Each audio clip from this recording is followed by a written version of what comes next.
Okay, let's deep dive into this. Imagine AI isn't just, unlocking your phone anymore or scanning faces at the airport. Our sources show that AI is increasingly seeing, interpreting, and even, well, fundamentally changing your face in your everyday digital life. It's a fascinating shift. Yeah, we've definitely seen AI move from tasks like security and surveillance into something much more personal. Right. How we present ourselves, how we see ourselves. Exactly.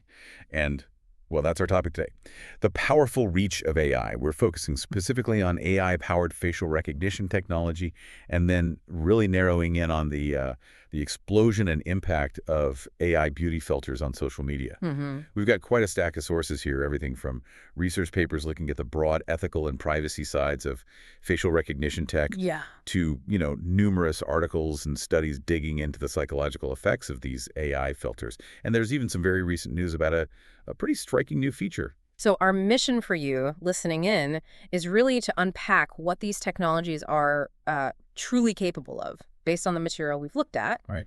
and to understand the significant concerns they raise around things like privacy, fairness, and importantly, your mental well being. Yeah, and figure out what the implications are for you trying to navigate this digital world. Exactly. So let's start with the foundation, maybe the big picture, Yeah. the AI eye. Understanding facial recognition technology, Oh. or FRT. Okay. So, at its core, facial recognition uses artificial intelligence. It leverages things like deep learning and computer vision Hmm. to basically enable digital systems to recognize and interpret human faces. It looks for unique facial features, measures distances between them, and kind of creates a digital face print. And our sources make it really clear this tech isn't just something you see in sci-fi movies anymore. Oh, not at all. It's become quite pervasive. I mean, unlocking your smartphone is probably the most common example for most people. But FRT is now used really widely. Think law enforcement for identification, airports for speeding up security, uh, healthcare for confirming patient identities, Right. even in retail and marketing for things like personalized advertising. Banks use it for identity checks, and it's popping up in smart home devices too. So, okay, it definitely offers convenience and maybe security in a lot of applications. But when you have a technology this powerful, analyzing faces on such a massive scale, what are the major concerns the sources bring up? Yeah, that's where we hit what the sources often describe as the ethical and privacy minefield of FRT. Okay. One of the biggest issues raised, probably the most obvious one, is around data protection and privacy. How does that play out exactly? Well, FRT allows for mass surveillance and tracking on a scale we've frankly never seen before. Systems can potentially identify and follow individuals across different locations, often without their explicit knowledge or consent. That's a huge concern, whether you're thinking about democratic societies or more authoritarian contexts. Absolutely. And then there's the inherent risk of data breaches involving this biometric data. Unlike a password or a credit card number you can change, Right. your face print is permanent. So a breach involving that data could have, well, irreversible consequences. Okay, and here's a point that the sources really, really emphasize, something that's honestly quite troubling. The issue of bias in these algorithms. Yes. This is a critical area, and there's some really important research here. Studies like the foundational work by Joy Buolamwini and Timnit Gebru, the Gender Shades Project, Yeah. they've consistently shown significant biases in commercial FRT systems. And what kind of bias are we talking about? What did they find? Their research and others that followed found, well, alarmingly higher error rates when identifying certain demographic groups. For Mm. instance, many commercial systems really struggled to accurately identify darker-skinned women compared to, say, lighter-skinned men. Sometimes the error rates were, drastically higher for those groups. Wow. And that's not just random error, is it? No, it's often traced back to the training data used to build these AI models. If the data predominantly features one demographic, Yeah. then it learns that group really well, but performs poorly on others it hasn't seen as much. Precisely. And this isn't just a technical problem. It has serious real-world implications, especially in high-stakes areas like law enforcement. Yeah. Biased results could lead to misidentification, wrongful arrests, or, contribute to existing problems like racial profiling. It really raises fundamental questions about fairness and equality. When a technology just doesn't work as well or fairly for certain groups of people. Exactly. And beyond the bias, another major hurdle mentioned is transparency, or rather the lack of it. Yeah, that's right. Many of these sophisticated FRT systems are often called black boxes, Meaning? meaning it's incredibly difficult sometimes even for the experts who build them, to understand exactly how the AI arrived at a specific identification or made a particular decision. This sort of opaqueness makes it extremely hard for individuals to challenge the results, especially if they think they've been misidentified because of bias or some other error. There's no clear way to appeal or understand the reasoning. And it feels like all of this is moving so fast, maybe faster than the rules and laws needed to govern it. That's another key point the sources consistently emphasize. In many parts of the world, the legal and regulatory frameworks just haven't kept pace with how quickly FRT is being deployed and how capable it's becoming. So there's often minimal oversight. In many places, yes. Which leaves civil liberties and privacy rights potentially vulnerable as the technology expands into more and more areas of our lives. Okay, so we see this powerful AI being used broadly, surveillance, security, but with these really significant societal concerns, privacy, bias, transparency, regulation. But the AI looking at our faces isn't just confined to that. Let's shift gears now to something much more personal. The rise of AI and augmented reality filters. Right. This is where that AI turns kind of inward, influencing how we present ourselves online every day. Yeah. Artificial intelligence, particularly techniques like generative adversarial networks, GANs, they're called, Okay. which are really good at creating and regenerating image pixels, along with augmented reality, or AR. Those are the engines behind these incredibly popular social media filters. And our sources make a useful distinction, right, between standard AR filters and these newer, more advanced AI filters. Yes, they do. Think of standard AR filters as mostly adding digital overlays onto the real world, Huh. putting virtual dog ears on your head, or maybe some sparkles around you. Got it. AI filters are, well, far more sophisticated. They use machine learning models that have been trained on massive data sets of faces and bodies. Okay. So they analyze your facial structure, sometimes even your body structure, in real time. They can conform much more realistically to your features. And they can do more than just overlays. Oh, yeah. They're capable of fundamentally changing things, altering your perceived bone structure, applying hyper-realistic makeup, smoothing skin to an unnatural degree, or even making someone appear thinner. They're actually manipulating the pixels of your image, regenerating it based on the patterns they've learned. And because they're doing that pixel level stuff, Yeah. they can feel incredibly realistic sometimes. Yeah. It gets hard to tell what's real and what's the filter. Exactly. It blurs that line. And this brings us to a really critical point our sources explore in depth, the mirror effect. How these AI filters are having a profound impact on self-perception and mental health for, well, potentially millions of users. This part of the research, it feels very close to home for a lot of people, I think. It really does. The sources highlight several interconnected consequences here. One major effect is the creation and reinforcement of what some researchers are calling augmented beauty standards. Augmented beauty standards, what does that mean? It means these filters are generating idealized, often completely unattainable versions of beauty. Flawless, poreless skin, perfect facial symmetry, specific trending face shapes, very slim bodies, by digitally altering your appearance. And these filtered ideals, they start to become the new unspoken standard online. And sometimes the way the filters are presented or named can be a bit misleading too. Absolutely. A filter might have an innocent name like, I don't know, simple glow or natural look, but behind the scenes, it could be completely changing the structure of your face, slimming your nose, enlarging your eyes. Right. And they also tend to shift features based on whatever appearances are currently trending online, which just further promotes these often unrealistic and frankly often homogenous ideals. The sources also point out how these filters can sometimes reinforce existing cultural biases we'd already struggle with. They frequently do, unfortunately, by automatically, say, thinning faces and bodies or augmenting features based on very narrow, often westernized or stereotypical ideals. These filters can end up perpetuating things like anti-fat bias or very rigid gender and age norms.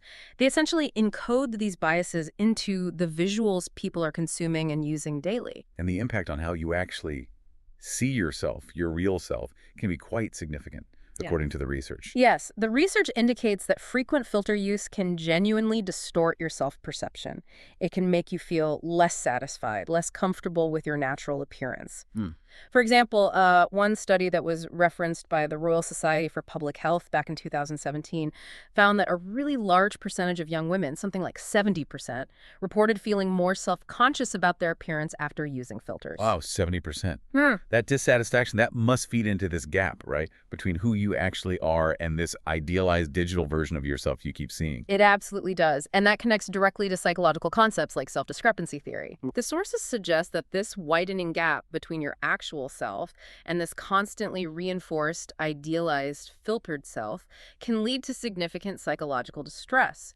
And studies consistently show a strong link between frequent filter use and, well, lower self-esteem and increased body dissatisfaction. So the more you compare your real face to your filtered face, Mm-hmm. or maybe even worse, to the filtered faces of others online. Right. And that's a key point. According to one study, viewers only recognize about 60% of filtered photos as actually being filtered. Oh, interesting. So you might be comparing yourself to something you don't even realize isn't real. Exactly, which makes the comparison even tougher. And there's data to back this up. Kleemans and colleagues in 2018, for instance, they found average self-esteem scores were measurably lower after people viewed filtered photos compared to unfiltered ones. That's concrete. Yeah.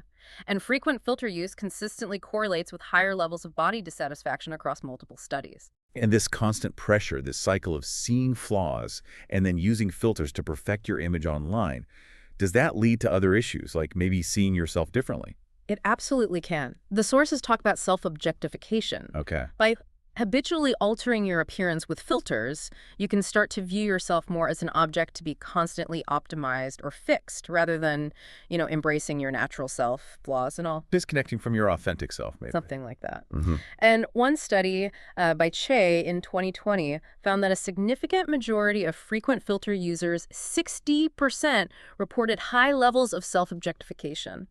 That's compared to only 20% of infrequent users. That's a stark difference. We've even seen a specific term emerge from all this, haven't we? Snapchat dysmorphia or Instagram dysmorphia. Yes, exactly. This term describes a phenomenon where that disconnect, that gap between the filtered online self and the real world self becomes so pronounced that individuals actually seek out cosmetic procedures, plastic surgery, injections, things like that, specifically to make their physical appearance match their filtered images. Wow. To look like the filter in real life. Precisely. And the American Academy of Facial Plastic and Reconstructive Surgery reported a really striking statistic. 55% of plastic surgeons they surveyed saw an increase in patients coming in and asking for procedures for that exact reason. They wanted to look like their filtered selfies. That's quite something. Yeah. And all these pressures, the augmented beauty standards, the self-dissatisfaction, the objectification, I assume they feed into the broader mental health challenges we already associate with social media use. They certainly seem to. We know that photo-based social media platforms in particular are linked in some studies to higher rates of anxiety and depression. Right. The poor self-esteem and the body image issues, potentially even dysmorphia fueled by constant filter use, can make individuals more susceptible to these mental health challenges. Some longitudinal data even suggest that anxiety can actually increase over time with frequent filter use, precisely because that gap between the real and the filtered self keeps growing. And there's a feedback loop involved here too, isn't there? A reason people keep using them. Oh, absolutely. A powerful one. The sources point out that filtered photos tend to receive significantly more engagement online, more likes, more comments, more shares. How much more? Data referenced from Perloff back in 2014 suggested something like a 25–40% increase in engagement for filtered photos compared to unfiltered ones from the same user. Okay, so you post a filtered pic, you get more positive feedback. Exactly. And that positive reinforcement encourages users to apply filters even more frequently. It solidifies this cycle of seeking external validation, but for an augmented, often unrealistic version of yourself. Now, shifting gears just slightly, but still on the theme of AI seeing and using our faces. Yeah.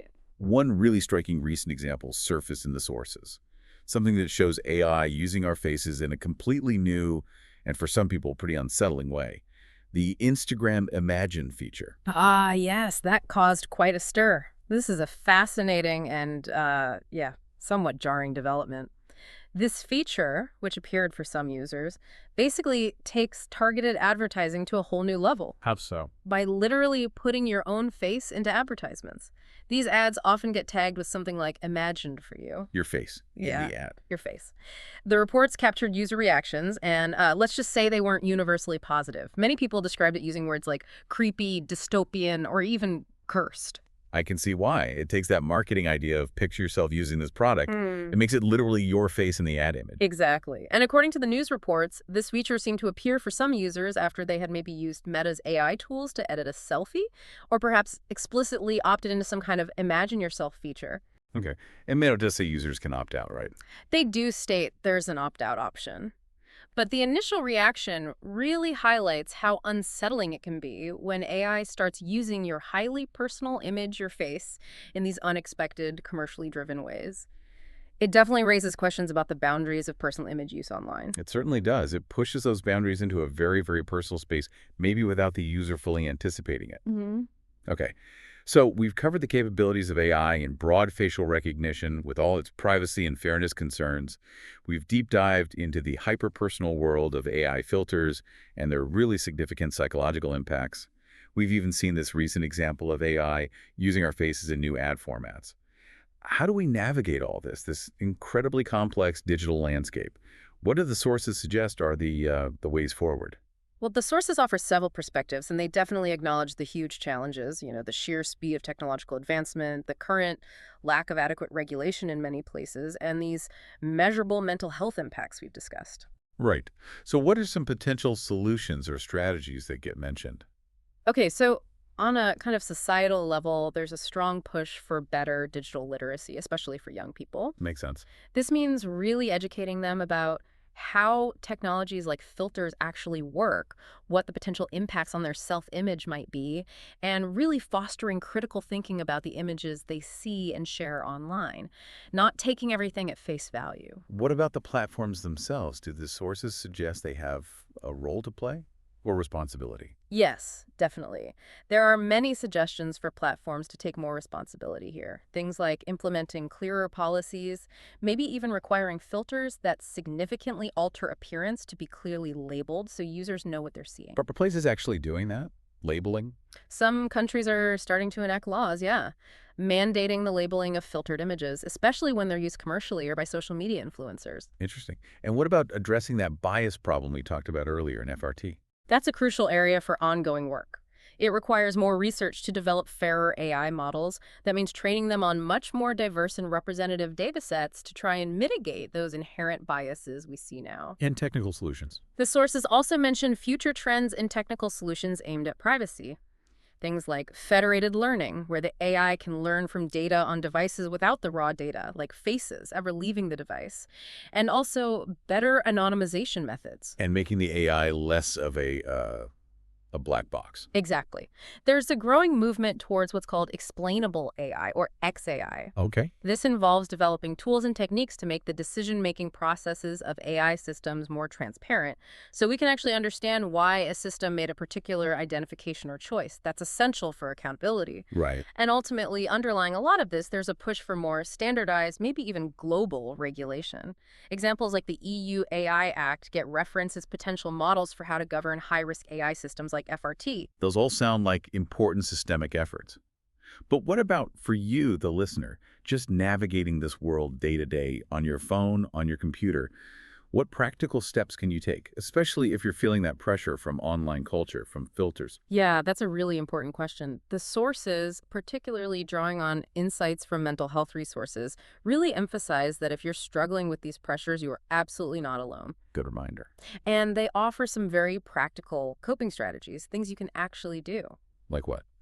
Well, consciously limiting your time spent online, especially on those very visually focused platforms, can be a start. Actively choosing to maybe avoid filters that significantly change your appearance or steering clear of those body editing apps altogether. Taking control of what you consume. Exactly. Curate your online feed deliberately.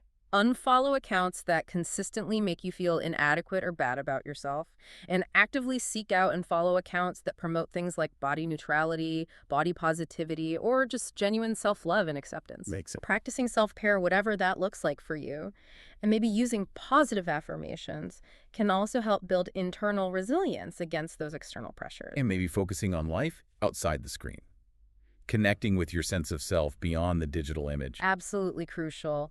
Engage in real-world hobbies, spend time in nature, connect with friends and family face to face, real connection. Reconnect with who you are beyond your online appearance. Yeah. Practicing self-compassion is also highlighted quite a bit. This means really trying to be kind to yourself when you're struggling, being mindful of difficult emotions without getting totally swept away by them, Mm-hmm. and remembering that feeling pressure around appearance, unfortunately, is a very common human experience, especially today. You're not flawed for feeling it. That's helpful. And importantly, if you find yourself consistently struggling with body image issues or anxiety or depression that feels linked to these online experiences, seeking professional support from a therapist, a counselor is a really crucial step. Don't hesitate to reach out. And maybe just taking a break is okay too. Totally. Taking a break from social media entirely, even for a short while if needed, is a completely valid and sometimes very helpful option. Okay. So as we wrap up this deep dive, it's really clear that AI's presence in seeing and now manipulating our faces is definitely a double-edged sword. It really is. On one side, you've got the convenience, maybe some security benefits, and these creative tools like filters that people enjoy using. Right. But on the other side, as the sources clearly show, it poses serious, documented risks. Risks to our privacy, to fairness and equality through that algorithmic bias we discussed, and significantly risks to our mental well-being and our fundamental sense of self. So the fundamental tension, the big question our sources seem to highlight is this. How do we balance this incredibly rapid technological advancement, the widespread adoption of these powerful tools? How do we balance that with safeguarding our fundamental rights, privacy, fairness, basic human rights, and also protecting our collective mental health in this digital age? Yeah, it's arguably one of the defining questions of our time. There's no easy answer. No. And as AI gets increasingly adept, not just at recognizing our faces, but at altering them with, frankly, stunning realism, sometimes even placing our own images back in front of us in unexpected ways like that Instagram feature. What does that ultimately mean for who we are, both online and off? And maybe more pointedly, how much control do we truly have over our own image in this rapidly evolving digital world? That's certainly something worth continuing to think about long after our deep dive today.